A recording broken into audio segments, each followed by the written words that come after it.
ہم مسلمانوں کا عقیدہ بالکل واضح ہے کہ ہر صحابی مومن کامل ہے، ہر صحابی جنتی ہے، اور تمام کے تمام صحابہ یہ معیار حق ہیں، تمام صحابہ کرام تنقید سے بالاتر ہیں۔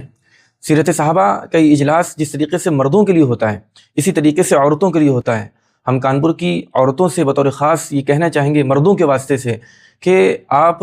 30 نومبر بروز اتوار بعد نماز ظہر 2 بجے پریڈ گراؤنڈ میں خصوصی طور پر عورتوں کا اجلاس ہوگا۔ بہت اہم علماء کرام کے بہت قیمتی بیانات ہوں گے۔ صرف عورتوں کے درمیان صحابہ کرام کی سیرت پہنچے، اور صحابہ کرام کی جو سیرت ہے اور صحابیات کی جو سیرت ہے وہ ہمارے گھر کی مستورات اور خواتین کے اندر آئیں۔ ایک تاریخ آپ کو اور بتاتے چلیں کہ کانپور کے اندر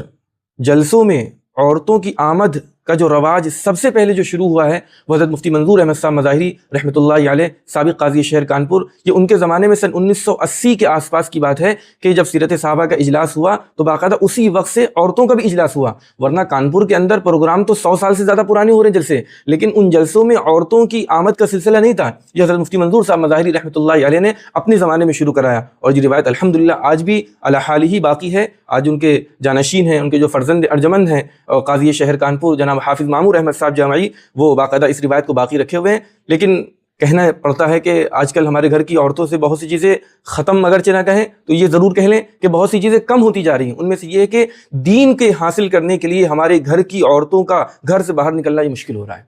اپنی ضروریات کے لیے اور دیگر چیزوں کو خریدنے کے لیے، علاج و معالجے کے لیے خوب گھر سے باہر نکلا جا رہا ہے، لیکن اگر شادی ہو گئی تو اس کے بعد دین حاصل کرنے کے لیے ہماری گھر کی عورتیں گھر سے باہر وقتی طور پر قریب میں جا کہیں اجتماع ہو، کہیں پروگرام ہو، آسانی سے جا سکتی ہیں، اس کے باوجود نہیں جا رہی ہیں۔ ہم گھر کے مردوں سے کہنا چاہتے ہیں کہ آپ اپنی عورتوں کا، اپنی بہنوں کا اور اپنی بیٹیوں کا ذہن بنائیں، اور اسی طریقے سے ہم بہنوں سے کہنا چاہیں گے اور عورتوں سے کہنا چاہیں گے آپ اپنے شوہروں کی اور اپنے بھائیوں کی اور اپنے بیٹوں کی ذہن سازی کریں کہ دونوں جڑ کر کہ تم مجھے چھوڑ کر آؤ، آپ مجھے پہنچا کر آئیے، ورنہ میں کسی اور کے ساتھ کوشش کروں گی جانے کی، لیکن اجازت کے ساتھ ہو، اور دین سیکھنے کے لیے گھر سے ضرور نکلا جائے، ورنہ یہ زمانہ فتنوں کا زمانہ۔ اگر دین کو حاصل نہ کیا گیا تو اس طریقے سے دوسرے لوگ صحابہ کرام کے تعلق سے فتنوں کا شکار ہونے، خدا نخواستہ ڈر ہے کہ کہیں ہمارے گھر کی خواتین میں یہ فتنہ نہ پہنچ جائے۔ اس وجہ سے اس جلسے کو غنیمت سمجھیے۔ ان حالات کے اندر جلسے ہو رہے ہیں، یہ بہت بڑی سعادت کہیں یا یوں کہیں کہ یہ